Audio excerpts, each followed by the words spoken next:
Okay, good. And then go to the other one. Perfect. You don't have to be quiet. Oh, no, we're good. This is all the technical stuff Yeah, in the beginning. it's just the beginning, You have technical to move stuff. it around. There you go, right like that. Perfect. There you go. And then wait for it. There you go. And now go back. Perfect. There we Thank go. you. Good morning, good morning, good morning. Larry's first time was setting up all the technical stuff, and she did great. Good Good job. job, Larry. Thank you. Wow. I know. Can you hear the energy in this room this Right? morning? We got, I love it. We got peeps. We got peeps We got in peeps here. that we haven't had in here before in the Right? house. So let's make sure that they get the newcomer packet. Yes, Lyric, would you make sure they each get the welcome packet, please? Go give them each a welcome packet, please. Thank you, love. Thank you. Awesome. All right. She's learning the ropes. She is. She's doing a learning great ropes. job. She's doing a great job. Oh my goodness, what a week it's been. Really? Yeah. It's been a week? It's been a week. Since we saw everyone last? I guess so. I'm like counting down till I have to go back to work. Oh my gosh, she's rubbing it in. Oh, I know.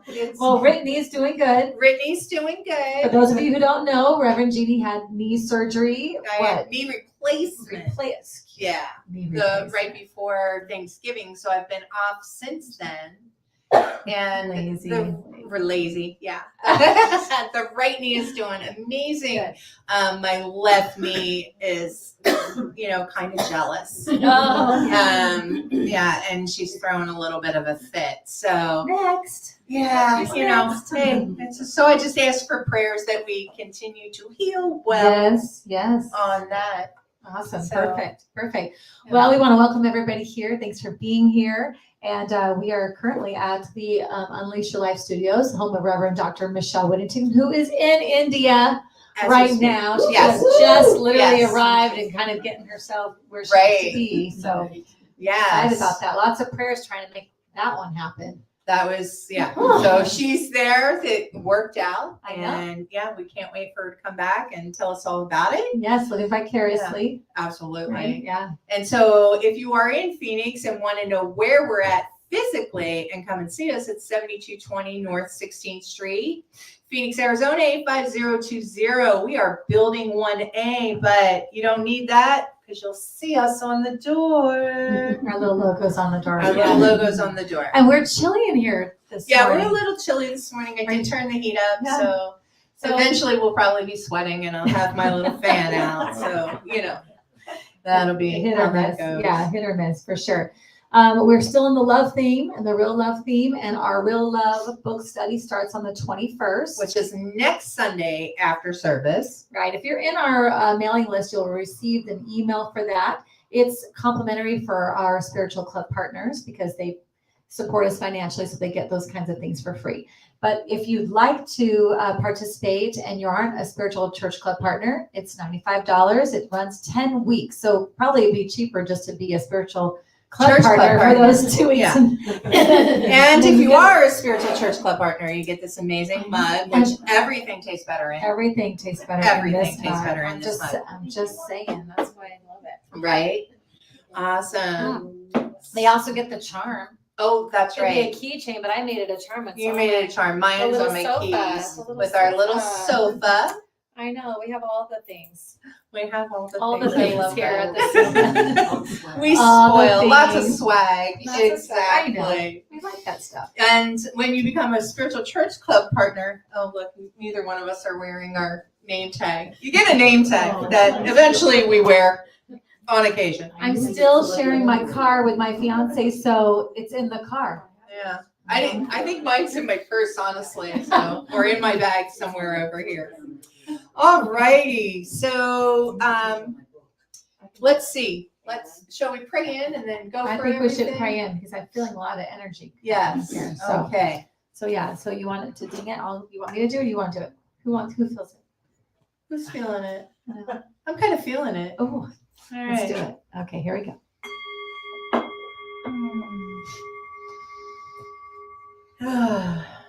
So just in this sound that is vibrating through this room, this space, knowing that we are one, that there is one life, one energy, one heartbeat, one breath, and that I am one with that, as is everyone within the sound of my voice and beyond. I speak my word now into the law for the highest and best good of this time together, knowing that our time is blessed, that everything that is said and revealed and healed, that it is done in divine order for the highest good of each and every person that hears it. And as they hear that each person's heart is open to the extent that they are able to receive this love, this capacity for love, and the ability to understand love in all its forms in their life. I bless teachers and leaders of all faiths everywhere, knowing that the love that they have in their heart goes forth to their congregations, to their cities, their states, their countries, knowing that each person operates to the best of their ability in love. And for that, I pray love to them, for them, and through them. And I am so grateful for the love that I feel right now in this room, in this moment, in this space, and in this ceremony, this congregation that we are, knowing that this love goes forth from us to bless others. I'm so grateful for this. I'm grateful for the instant manifestation of this love now. And I let it go. I call it good. And together we say, and so it is. Oh, thank you. So good. Well, Thank you. All right, so everybody has their cards today, right? That says, I am loved, loved, and lovable in all ways and always. My goodness, that is brilliant. Let me just read for you today. From New Thoughts for Today. And this is page 109, actually. And our reading is... dun, dun, dun, dun. Dun, dun, dun, dun. From Go. whom? Well, I'm not going to tell you yet. It's a surprise. What page did you say again? 109. All right. God has already given all in a universal love. This is the meaning of the gift made before the foundation of the world. Ernest Holmes, Know Yourself. The gift of our lives is pure love. All the crazy and not so crazy external forces of the world can be changed by love. The most amazing gift I have is to meet each person, situation, and circumstance by acknowledging that there is only love. As I step out of the way, especially when it does not appear to be love, the divine can be revealed. No matter what the conditions are, love always guides and serves. There is no hard work to be done. We are born to be loved. The love of God is in, as, and through each of us as us. This is what calls me to serve. The love of God serves, not my thought or mine. In love, I am tuned into divine mind. And in divine mind, I speak my word for love. Love is a dynamic force right here, right now within me. There is love in every cell of me, for that is my divine essence. I am loved, loved, and lovable in all ways and always. Reverend Jeannie Sovereigns, Religious Science, Phoenix, Arizona. Love it. Finally, we read one of mine. Love it. Look, I'm taking notes. Right. This is so. Yeah, I was so grateful when we were able to do this topic, because love is such love is a many splendid thing. Okay, you're welcome. Yeah, She does these little. I do these little added melodies from time to bonuses time. from Yeah, time to time, yeah. That's why we come. That's right. That's right. You knew We there wait was. for the nuggets. You knew there was a singer on the sofa. You just thought it was Michelle. Yeah. Love is such an amazing quality. It is something that can be descriptive. It can be an adjective. It can be a noun. It can be whatever, right? Because this quality of love fills. right? All voids, all holes, all things that we forget that we need. And when, as we talked about last week, when we are missing that, it doesn't matter what else you throw at us, right? When we are missing that, that hole is still there and gets bigger. So, it's one of those qualities that we need. We talked about the Maslow's hierarchy last week. Here, love is something that we need desperately. When you don't have it, you'll seek it any way you can, in whatever form. So I'm a fan.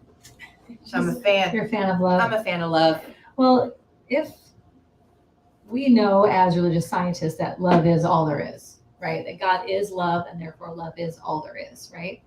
So coming from that, if you think of even like, And as a Beatles fan, we know this. yes, as a Beatles fan, I forgot to mention that part. But when we think about even the ocean is all water, but it doesn't need the rain to give it more water. It doesn't need the ebb and flow of itself, right? And I believe that's what happens with love. We are all love is all we are. It doesn't mean that we don't need to be putting it out there and receiving it. It's that ebb and flow, that process of sharing, the giving and the receiving of it. I think that's so important. And so when we are blocking that flow, we feel just not good. It doesn't feel good. It's against our own nature to be putting up barriers against it, to be not sharing it, to not be feeling the stores of it. So I think that when you say in your reading that the love of God is as and through us, right? And we always say God moves in as and through us. Same thing, right? Because if God is only love, then that's what's moving in as and through us. And so when we're not allowing that natural flow of ourselves, that's where our discomfort comes from. That's where the discord and the feeling like we're disconnected, even though we never are. The feeling like we don't matter, we don't have, whatever it is that makes us happy or feel joy. It's just we're blocking our natural essence of the flow. Right. That discomfort. So what I thought about there is this line, there is no hard, quotation marks, there is no hard work to be done. We were born to be loved. And I think about how many times somebody aggravates you, right? I mean, there are time periods where working with another individual in any way, shape, or form can aggravate a person. Not me. But I've heard about this. Oh my gosh. It's out there. It's out there. I've heard about this. People have this happen. So what I've heard about is that, sometimes people get aggravated, frustrated, annoyed, what other things, angry. The list goes on and on. Yeah, right? there's a lot of different emotions on the emotion wheel that people can hit there. And now when you think about that, and you're thinking about the other individual across from you, or in front of you in a car, or a line, or in your bed, whatever, right? Like you're thinking about this, and you have that emotion that feels opposite of love. Now, what I've heard happens for people is that their ego gets in the way, and they don't want to open up to the love in their heart because they're right in whatever way, shape, and I want to form. insert that the ego is a protection mechanism, Sure. right? It's a barrier. It's that block. It's that block, right? Because if I love versus resentment, then you could harm me when I'm vulnerable. So the ego will try to protect you, right? So what I've heard though too is that the ego's protection causes more barriers to love, because now the person that you are not extending that love to is also not extending love. right? Because now they have their protection up. So what was, as you were speaking about that flow, that genuine flow, that ebb and flow going between two people of this love, now we've got two barriers going on. And then what happens, right? We pretend, Nothing. right? We pretend everything's okay. We don't open up to that love. We don't let that vulnerability open up. We don't share that again in a way that makes it okay, whether it's your partner or your work associate or your friend, right? And generally we don't have that kind of conversation with the person who cut us off in the grocery line or on the street. So, you know, I can understand why we might not have had that type of ebb and flow thing. And then it circles and it goes on, right? So now we have these things that are keeping us from loving one another. And now the next time, the same thing happens. So before we know it, we've created these blocks between us and the so-called other, because remember, we're only the same, right? Where there's only one.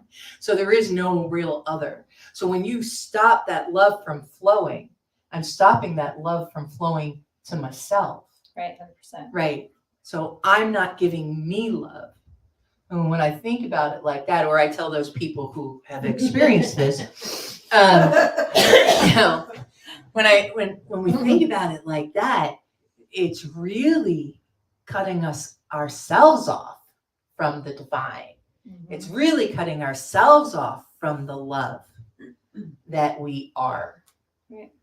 So that's, yeah. And that happens for between strangers and stuff. It's really heightened in like a romantic relationship because like I've, you know, in past relationships that I've had, when something's come up where they've hurt me or upset me or I didn't get what I wanted or whatever, there's that part of me that could be like, oh, I'll show you. Like, I'm never going to let that happen again. I'm never going to talk to you about that again, or you're never going to get to do that with me again. Like and I just shut that off for you. And then another thing happens and I shut that off. Another thing happens and I shut that off because I'm showing you how it's going to be. And I'm like have this attitude, but in the long haul, that doesn't create anything that I want, you know? And I can say that in this relationship that I'm in right now, that I'm not allowing that to happen. And what's cool is he doesn't do that anyway. So like that part of me that's so, I don't even know what the word is. I would say strong, but that's not really strength to me in my mindset. But it's like this ego power to protect myself has always been really strong to put those barriers up. And then I can just like, I don't need you. I don't. You know, I'm good. I got myself going, like all that stuff. If anybody has ever felt like that, I don't know what word it is, but it doesn't lead to love. It doesn't it allows a lot of imitation love, which when you're in the book study, that's what Dr. Baer talks about, the opposite, what we use instead of love. When we can't get that unconditional love, we'll use imitation forms of it. So, So one of the things that I really recognize is in this romantic relationship that I'm in is my ability and the learning that I've had that I can't do that and expect to have what I really want. I'm gonna have to engage and stay the course and work through whatever those things are that are upsetting me and be honest and say those upset me and let the other person work through it with me instead of like, oh, that upset me like I remember with my second husband with their dad, poor guy, I had full on arguments, everything in my head. He never even got to participate or defend himself. I did it all for him. I knew exactly. Aren't you generous? I'm so good. I saved him all of that. But I thought I knew exactly what he'd say. So then this is how I'm going to behave. And then I'm going to cut that off and whatever. And he was doing his own thing too. So we were both kind of in that same mode. And now we're not married. Not that that's the only situation, but I think, you know, thank God I've grown and I've learned a lot about those barriers to love. And if I want love, I can't put barriers up. If I want love, I'm going to have to say, I'm going to be authentic. We talk about that on the sofa a lot, showing up authentically. And that's one thing we said when we started the sofa is that we would be authentic. Well, why not in everything? Why not in every relationship? The person if you're authentic with somebody and they, react like, I'm trying to think of what I could say without using a cuss word, and none of them are coming to me right now. Poorly? Yes, thank you. Yeah. Poorly. I'm like, I'm going through my mind. Can't say that. You can't say that. You can't say that. If they try act to be a poorly, family show. yeah, no, I'm trying. Then maybe they're just not your people, and that's okay. Right. Or they're not ready to be on that, and that's okay. But and the only way that someone's going to be able to do that is if you are authentic. Do you want a lyric here?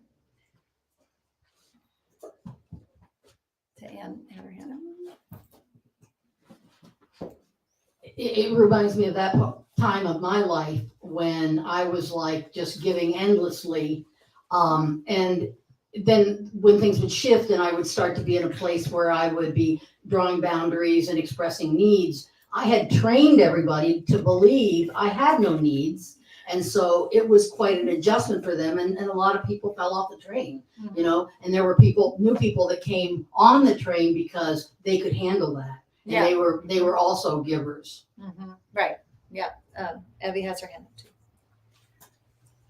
I agree with that, but there's also the side that I have difficulty which is in a situation where it's not a quote unquote romantic relationship, where it's still a love relationship because love is what we are. Right. Like in a work situation where that person's not willing to come and meet you halfway, and then you have to feel like you have to go more than halfway. I'm facing that right now, and it's very difficult trying to decide, do I want to give myself away, or do I want to just accept that person's not going to bend and deal with it. So that's where I have the difficulty, is trying to get people that are not romantic to kind of come at least meet me halfway if you can. Right. And I would say to that is your only job when you go through the book study. You can give time to me. Our only job is to love. So in a relationship, that's our job, is to love without expecting anything in return. And that's hard because we've been programmed differently, right? We've been programmed, everything you see on the news, everything you see in these stupid TV shows and whatever, the song, whatever, like, if you don't give it to me, I'm not gonna give it to you, and whatever. Like, no. That's actually, we just, not against your boundaries. Like, I'm not saying go against what's right for you or not right for you, but your only job is to love. And however they choose to come back, even with children, like, I don't love Lyric and expect her to give me something back. That's not how that works. I mean, it's nice that she does give it back to me, but I just love. And that's a big deal in this book about, that's what unconditional love is. It's loving without having a condition as to how you respond to it. And they may never respond to it. You don't have to hang out with them and be, they don't have to be your bestie, but you just love and let them do what is theirs to do, because that's what our work is. Our work is to get rid of the barriers that keep us from the output. So that means loving them even when they don't do their work, even when they're having It's not easy. some kind of breakdown on it. Yeah, I think it's easier when you don't have expectations to do that. sure. I may have misled when I said that. I'm not referring to necessarily I expect them to do something in return. What I'm expecting is to have a work product that is adequate so that we can succeed in our work environment. And when someone else is not willing to participate or do it up to, and maybe I'm putting my expectations on them because this is the level that I would do it and you're at this level, but it causes contention among us, and it's very frustrating. Yeah. And I don't know how to fix it. And so I just have to back off because I know I'm not going to change that person. Yeah. True. Yeah, I think that is probably the biggest challenge to work relationships and being love, right? Is because when we say we don't have any expectations. So I don't have an expectation of you loving me or treating me with love. However, I do have an expectation of you doing your job. Doing your job. So that's a whole different So that's animal right it's a there. different Like, thing. you still have to do your job. Right. So that's what I mean by Yeah. those people who get frustrated and stuff. I've told you about them. And, so there's this level of aggravation over here, and then me as love here. And so, I mean, this is an emotion, and this is an emotion and a being, right? So I would never walk around going, I am aggravation. Right? I'm not going to describe my I am statement is not going to be that, but I will say I am love. That's what I said about using it as a noun, right? That is my being. And so now unconditionally love you and still have a feeling of aggravation. Now, not allowing this feeling to become a block in how I treat you going forward, right? And how we operate. Even though I want to be able to say to you, and Michelle talked about this last week and how she spoke to her son in reference to doing the dishes, right? I need you to have them done by this time or else these are the consequences. I love you. Thank you. Okay. So, you're probably not going to throw the I love you thing out at work, though I have been known to say it, when they do something right. And I'm like, oh my gosh, I love you. Yes. So, but to be able to say without that emotion, without aggravation over here, I need you to step it up. Right. But how I treat you is not going to change, and that inside you. Right. But I've had this, I'm sorry, I admitted it here. I've had this experience where, Oh Lord, here's right. Yes. Where- We all had that. Right. I've had the experience where, now because you didn't meet that, my aggravation is staying and it's coming closer and stuff. And now I'm going to be this way towards you. And some of that comes with not, like I've learned that it comes with me not honoring myself and saying what I need to say about it. And because it would come from anger or it would come from aggravation or whatever else, instead using the real love tactic, if it's just coming from what's actually happening and what needs to be happening. What's actually happening is this work isn't getting done to the level that needs to be getting done. So how can we work together? So if you're just talking straight like that, there's no aggravation, there's no nothing. It's just, it is what it is. This is what is happening, and this is what I'd like to see happen. How do we bridge these two? So it's, and you may not be in a situation where you can do that, but I will say as I've gotten older, I've gotten to the point where I can do that more and more. Now, I took baby steps at first because, sometimes people will snap back at you, and that's awful. That doesn't feel good. But I've gotten to the point where I don't really care if you snap back at me. It is what it is. It still is what it is. As long as I'm not coming from anger or somewhere else, I'm coming from the present moment. It is what it is. And we still need to deal with it. So you can be angry and you can try to derail it or come at me from the side to distract me or whatever, but it still is what it is. And as long as I can stay the course and stay calm, has an opportunity to get resolved. And sometimes that's the only shot the other person has of growing and coming forward or getting better at whatever it is, because you hold the line. You don't go with them down that rabbit hole and the anger and you don't do that. You hold the line of, I'm staying present. I'm staying with what's actually happening. You're not going to aggravate me or make me angry. It just is what it is. What do we need to do here? Sometimes that's the only shot they have is your authenticity around the situation. You're being present around the situation. Oh, absolutely. And that's love, man. That's being able to hold the line while somebody else rattles all around, and you'll see that in the book. Tasmanian deviling. Because they will, because if their tactic is they haven't grown to that yet, they haven't done real love, and they haven't thought this way and had all this spiritual work, they're gonna fight that. They're gonna fight that because that's scary. That place that you want to go is scary. I'd rather blame it on everybody else. I'd rather, play victim or distract you over here. Well, the last time you did da da da da. Right. So what?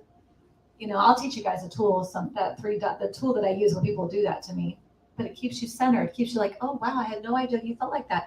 I would love to talk about that, but right now let's deal with this one thing first. And then they go, well, okay, we could talk about that, but still, I'm pissed off about blah, blah. Oh my goodness, really? That happened too? Let me just write that down. Cool. Okay, so as soon as we're done with this, I want to talk about that. And sometimes it takes like 5 of them to get to where they finally are exhausted and they'll talk to you about the thing. About the actual thing, yeah. It's incredible because that's how much barrier they've built up and how many layers they're on top of their love, where they are loved. So that's real love, holding the line and just sitting there while that person runs their programming. It's Okay. incredible. Because it's hard to meet people where they're at, Especially when you've right? Or if you're the person, I mean, I've heard this Sometimes happen. we're the person. I was gonna say, I've heard this is happening too. You know, sometimes that I've heard that people aren't there. Like, okay, I'll confess, it's me. So, you know, sometimes I have an issue and I'm not there. And somebody comes to me with real love and I've got my things. Oh, really? Let me tell you about the time you did blah, blah, blah, blah, blah, blah, blah. And so recently, my partner and I had a conversation, and there was something that she was bringing up to me, and I was listening. I was listening with love. I was listening with attention and stuff. And I heard her say, "Thank you, because you usually," and I went, "Oh, do I?" Because in my head, I had a few of those. You know, in my head started going, well, yeah, when you did blah, blah, blah. And then I was like, nope, bring it back. Listen, be on her island, what's happening for her right now. And I was like, oh.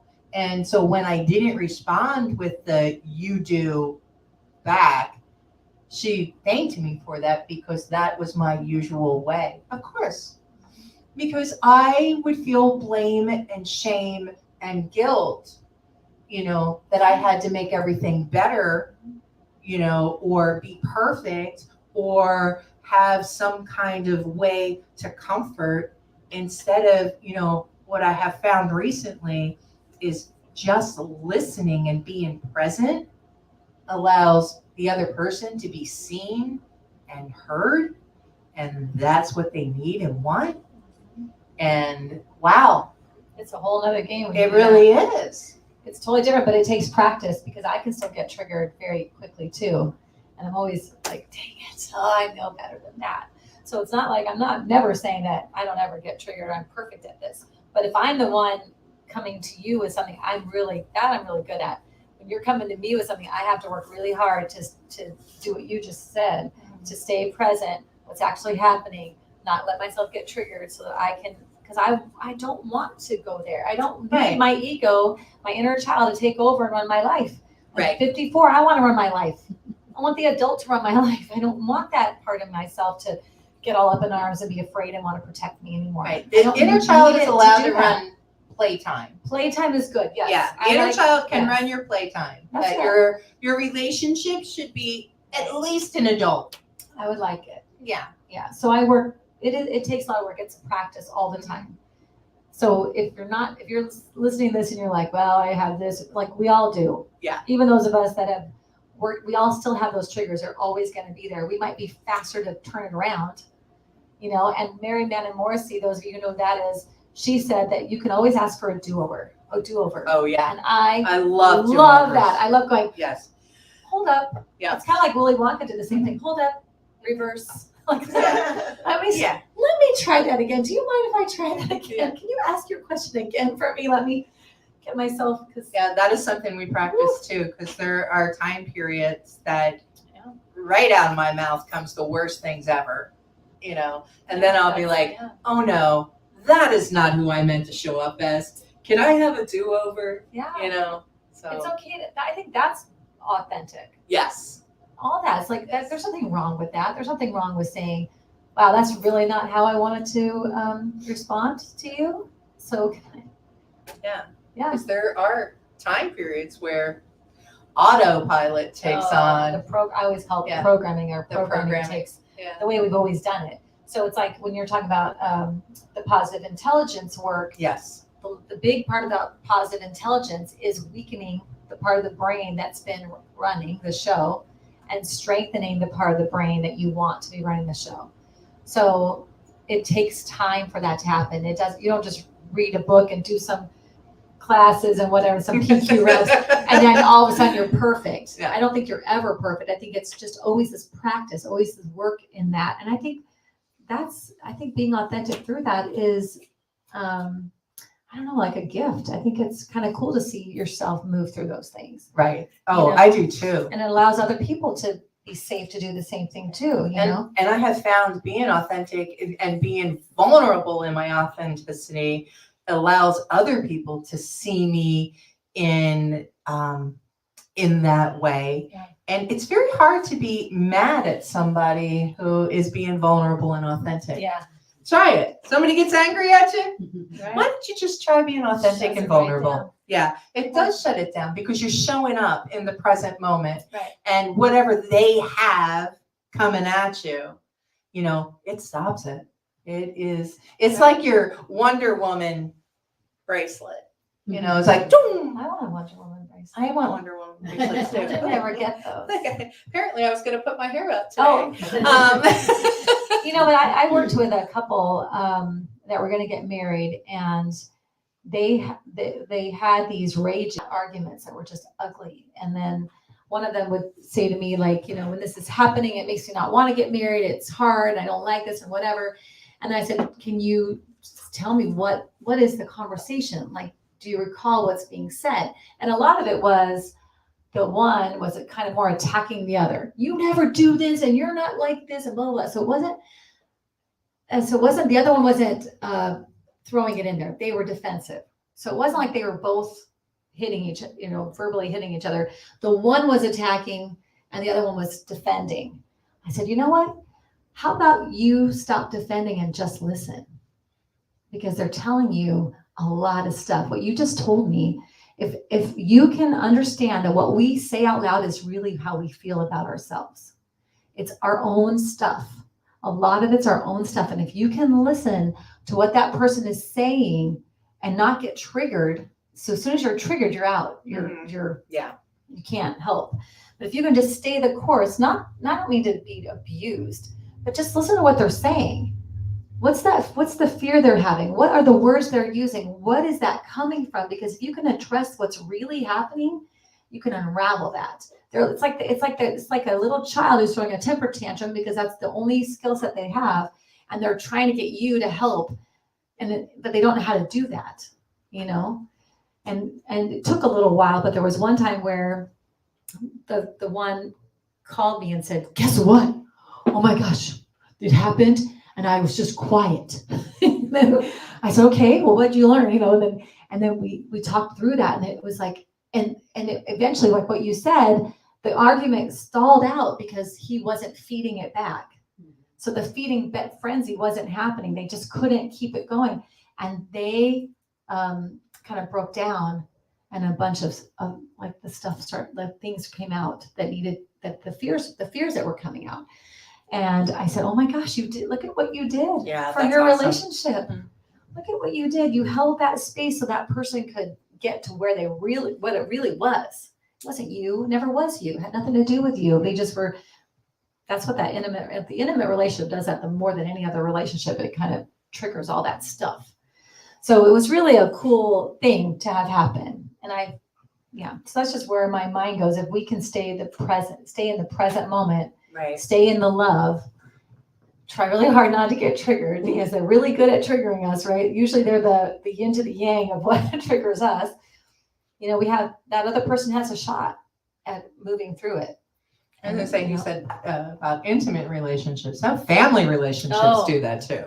Right? Yeah. You know, because history. they're generally the ones that put those triggers there.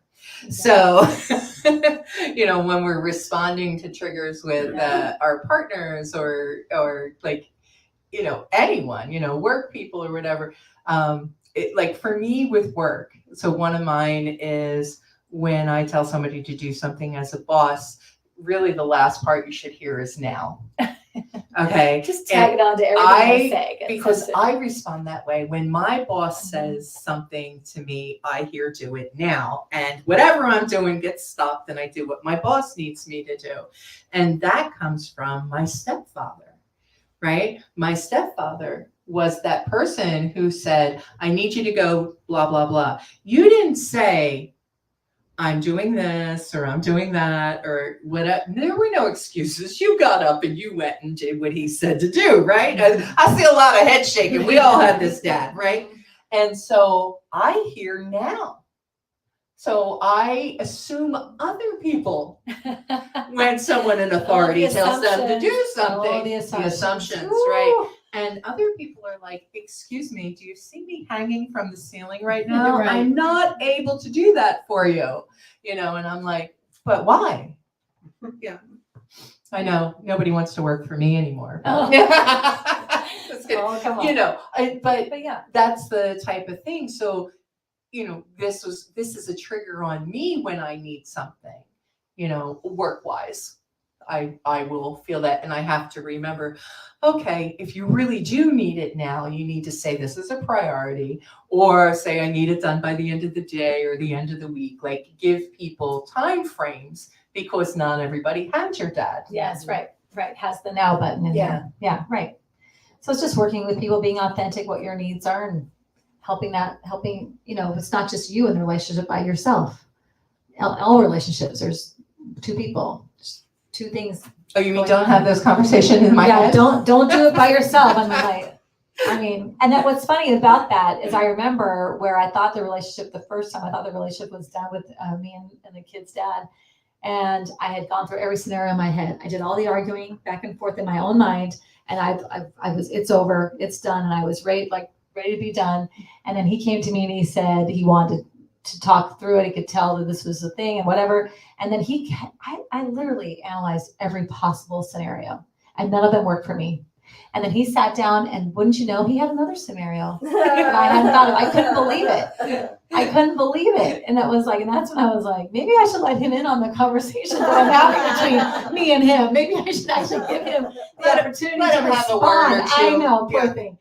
I never let him. I was so in a space in that marriage, but I was just that part of my life, that growing part of life where I hadn't evolved yet enough to recognize what I was doing. Yeah. No. For sure, So yeah, my ego keeps me really safe by just keeping it all in my own head. Apparently, right? Keeps it all in myself. So I don't know. It's a tough thing, these relationships, but I hope this Real Love book helps a lot. It did for me. And a lot of this is in here, a lot of this talking about this and recognizing when someone's throwing the temper tantrum, what's actually happening is that they don't feel love, or they're afraid you're going to take whatever love, whatever imitation form of it that they had with you, you're going to take it away.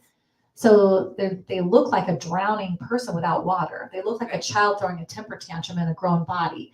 Like, these are people that are starving for love. And when we are in the present moment, we are that love. We can give that love when we're in the present moment. We are in future thinking and past thinking. We are in conditional forms, and that's just all. It's imitation, and it just doesn't last. It's not gonna last. So our work is, as always, is to begin within and stay present. Right. That's always our work. Every single day, and I a lot know. of reasons. I know, it's like a broken record It's up like- here. Yeah, we're done. That's it. That's it. Begin within, stay present. What's it about this week? Begin within, stay present. We're going to call it something different, I know. but it's begin within, stay present. I know. That's really all. It boils down to those two things. Begin within Exactly. and stay present. Right. And if you can do those two things, and like we have tricks of the trade on how to do those Helping us things get there. to make sure that we stay in the present moment, or, how to get back there when we've flown away somewhere I know. else, and and how to stay within. I think that's Stay within us. the begin within part is so powerful for me, because I live my life as a big blamer for everything. It's going back to positive intelligence, and one of the saboteurs is victim. And Explain that for people who don't know positive intelligence. so positive intelligence is Such great work. is the name of this work done by Shirzad Charmaine, who basically, it's been through neuroscience and positive psychology, that type of thing, where the three parts of it are the saboteurs, which is the part that we kind of have run us sometimes, and then and that's our fight, flight, freeze, and fawn. That's your ego part, all Right. that. He Over calls here. it different names. He calls it the saboteurs. So Saboteurs, yeah. however you show up there, That's the But like that's your the part go-to. of the brain that's your fight, flight, freeze, and fawn. And then the other part of the brain that is your rest and digest, your parasympathetic part, that's your sage, right? That's your sage part. And then there's these ways of getting over to that side of the brain to be calm and stuff. And he calls those PQ reps or positive quotient reps. And so one of my saboteurs, there's a test online and everything. You can go to positiveintelligence.com. Well, you check put out There's a free saboteurs. workshop, Yeah. Monday the 29th, right here. Oh, there's a yeah. free workshop Monday the 29th right here in this building, in this space with Reverend Dr. Michelle Whittington. We just found out. You can go to unleashyourlife.us and find out more about that, but I highly recommend it. And then Jeannie's Yes. giving you the website to take the test so you can Right. find out about yours. Right. And I'll put it in the comments there. So one of my top ones was the victim. And the victim for me, I was like, oh, that's not really me. But the part of it, that's the blame, right? Like, oh, this happened. Well, of course this happened because I ran out of ink. Of course this happened because I had a flat tire. You know, like I didn't look at how I could blame situations and circumstances, not just people, right? Because I felt like I took accountability for things. So I wasn't really a people blamer, but I was a circumstance blamer for everything, you know, or this happened in my childhood and this is why I respond to stuff like this. Gotcha. So I had a lot of that mentality, which then takes me out of love, right? Takes me out of being authentic or being in the moment or in the present moment. And when I said about begin within, that was something I really had to look at about myself, right? That was a real aha. Right. When and that's the other thing, as you get into positive intelligence a little bit more, he breaks down what each of these things are and how there's a strength and a weakness and whatever. And like one of the victim's strengths is they feel all their feelings. Yes, ma'am, I certainly do. And I'll feel all of yours too if you let me. You know, I mean, and that's my people pleaser. So that's another one that I have, right? And then when that doesn't work out, I'm an avoider. I just avoid all of it. So, you know, I have, you know, but then there's these sage qualities. And the top one that he teaches you about is empathy. And with every sage quality, there is a game, maybe he calls it a power game. And the empathy one is seeing them as a 5-year-old.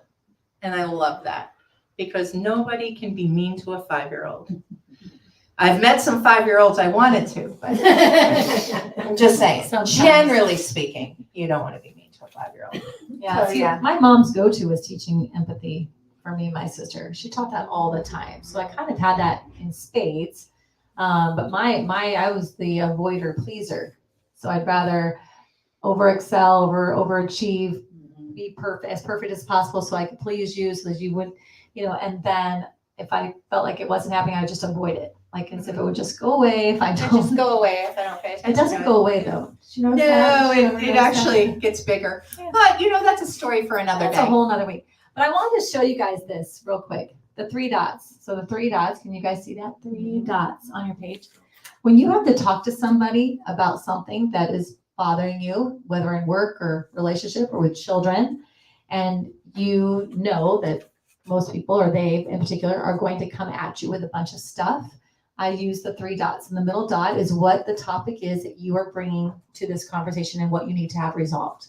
So that's your middle dot. So this, you don't have to write this down necessarily for anybody else. This is just your mental thinking. And then you know that they're going to come at you from the left or the right. Those are the left and right dots. They're going to come at you over here and come at you over here to avoid the middle dot. Does that make sense? So that's what I was doing when I tell somebody, here's what's happening for me, and I'd like to get from here to here. How can we work on this, or whatever? And they get triggered and they throw something else out at me. I write it down under, in my mind, a left dot. Oh, I had no idea you felt like that, and let me just write that down. And then they're being heard. I'm writing it down, and I'm saying, let's talk about that. But right after we deal with this. And then they come out with another one. And then I'll go, oh, I didn't know that happened. Oh, thank you for bringing that up because we definitely need to address that one. Let me just write this over here. And in my mind, it's under the right dot. So they don't see the dots. I know they're there. And I write that down. Okay, so as soon as we take care of this, I want to talk about that one too. And then they go, well, and then, so sometimes you're going back and forth and you're just writing these things down and you're promising to address them and you do address them, but it exhausts those defenses that they have. And eventually they're just tired. And then you're going to get to talk about, Wear them out. yeah, all those, the ego defense, it just disarms the ego's defenses because it's all been heard, written down, acknowledged, and going to be dealt with. That's all the ego, like there's nothing else to do now. And so once those are all gone, and what's kind of cool is you'll learn a lot of stuff, especially if you're dealing with children or with the people that work for you. You're going to find out about what Joe, Schmo, and Mo did. You're going to find out everything else, things that you didn't know. Like, oh, I had no idea so-and-so was doing that. But thank you so much for that information, which I will definitely be dealing with next. You know what I mean? So sometimes it's really good information and you want it. So it's really great. Get it all out. You want to know what they're thinking and what's coming out. So if you trigger all that, that's great. And then it helps you get back to this middle thing that was the whole purpose of the conversation. So instead of getting to, and it helps you stay present and stay, so you don't have emotions. It helps you not get triggered. If you always think of the middle dot, getting us back to the middle dot. So they can't trigger you and distract you from the middle dot. So it's a really great tool. I've used it with business owners all the way down to small children. It's an amazing thing. So that's the tool I wanted to. I love that. Yeah. Thank you. So simple. I love the simple tools because sometimes they work the best. Right. So when the thing comes on, what did you learn from the sofa this week? Middle dot. Yeah, There you go. stay on your middle dot. That's the present. Yeah. So very cool. So I feel good. Do you feel good? I feel good. Okay. Anybody else have anything to comments? say? Anything coming up for anybody? There are lots of head shakings. Lots of Begin within, stay present. There you go. That's right. Begin with and stay present. Anything else? Lyric, do you have anything today? No, you're good. No, learned a lot about my mother, but no. There's a lot of stuff I'm going to hold my mother accountable for. As soon as we get home, we're going to talk about the middle dot, Mom. Now she's probably like, I know you've done that. You've been using that on us. So I did want to, I know we're going to pray out, but I want to talk about real quick before we go there is, you guys have ever heard the pray rain? I know you have. Pray rain. CLFers mostly probably know the pray rain. So pray rain comes from a story that Greg Braden tells when he was visiting an Indian chief who they hadn't had rain around that area for a while, and the people, it was starting to get really bad. And he was hanging out with this Indian chief. I don't recall why necessarily, but he said, "Come with me. I'm going to pray rain." He was like, "Oh, okay, cool." So he's going to go to see how this guy does it. And what the guy does is he's not over here going, please let me get some rain. This whole thing, this kind of prayer. Instead, he stands in the dirt and he prays rain, like he imagines it raining on him. He imagines what it feels like to have mud in his feet. He imagines all like how it would be cold and how it would drip, all the things, what it would sound like. He prays rain. So what I would encourage you to do as often as you can is pray love. When you have a moment in your morning time, maybe you have that morning coffee time, coffee sometimes out of this like particular, but when you take that first sip of coffee and you're like, that's really good cup of coffee. Doesn't that feel like love for a moment? I mean, you can pray, just take a moment, close your eyes and pray love. What does that feel like when I feel my love flowing from me? What does that feel like when I allow love to flow out of my body? What does it feel like when I've given it to somebody and I can see they've received it? So take that time, find a space and do that in your morning ritual. So you set your day off to just be love. And it will attract it more to you as well. I love that. I love love. Are you going to pray us love? I'm going to pray as love.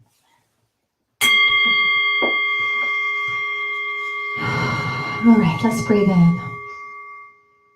Let's release. Let's let everything go. Coming into recognizing that there is only one power, one presence, one life. There's only one love, and that is God. God is that love. God, the love of God, the love that is God, moves in, as, and through each one of us. And I know this is true. I know that as we allow this truth, we each feel that love. We feel its ebbs and flows. We feel its movements. We feel it growing and rising inside of us.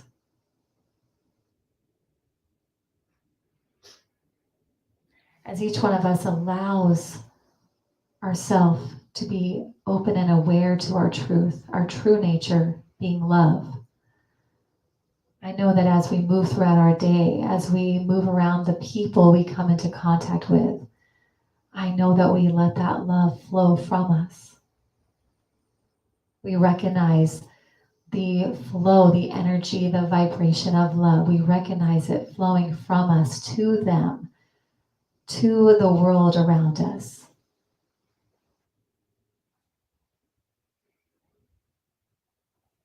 And I'm so grateful for that. I am so grateful for that being our superpower, that love within us that is already there. We just need to allow it to be free flowing, glowing. And so I know that we spend time in that feeling. We spend time praying love.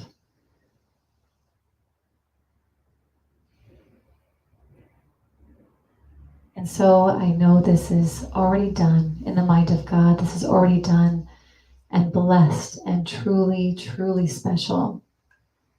And so I let it go. And together we say, and so it is. Thank you. Oh, I just love this love stuff. Right. So in case you missed it or you forgot in the last hour, we will be starting the Real Love Book Study next Sunday after service. We will be here in person, and also we will have a Zoom line. You do need to register for the Zoom line, so please check the website. Is it on the website? You can register. Yeah, you register on the website. So not spiritual club partners. You should just be able to register with no fees. So you should, but we need to know that you're going to be here, and then we need to know if you need a Zoom link or not. And then non-spiritual club partners, there is a fee for that, but you could still become a spiritual club partner right away. Right. And that's all taken care of. So anyway, so we love to see as many of you as we can. Let's get the year off. Let's get the year started off with really solidly in that love, which is what we are. Yes, love it. And if you want to become a spiritual church club partner, it's $45 per person or $75 for a couple or family. You can go to beginwithinministries.com and sign up today. We'll look forward to it. Yeah, right on that website. It's really easy to do. Try to make it as easy as possible. I'm going to trust you on that. I know. Or if you're not ready to do that right now, you can always donate to us. If you love what we're putting out here and it's supporting you spiritually, we love that support as well, because that's how we do the things that we do. That's how we produce the cards and we produce the classes and we do the things that support our spiritual community. And of course, we want to grow. We want to have our own space. We want to have children here and a program for them. So as we grow, as we have more spiritual club partners, we grow more and all of us benefit from that. So, but you can also support us by sharing what we put out there, our class. You can share our class to your feeds. You can share this live feed to your feeds too. And you can comment, heart it, no liking, just heart. Just hearts. Just hearts. Yes. Yes. So we appreciate all the support. We appreciate our in-house, everybody that shows up to get, if you show up, you get hugs. You get hugs. There's like, Anne makes sure of it. Big We just have huggers here. drive-by people that Anne will run down to hug. Seriously. yes. So join us in person if you're local. If you're local, join us in person. We love to see you in person. Yes. But on the feed, we appreciate. We see lots of you. I just can't read it from here. We can't read it from here, but I We see a will in a bunch of minute, hearts. so- So hey, thank you for the hearts. We love the hearts. Love you all. Have a great right. Sunday. See y'all next time. Have a good one. Bye. And Lyric is going to turn it all off. There you go. Thank you, Lyric. Oh my gosh. Good job.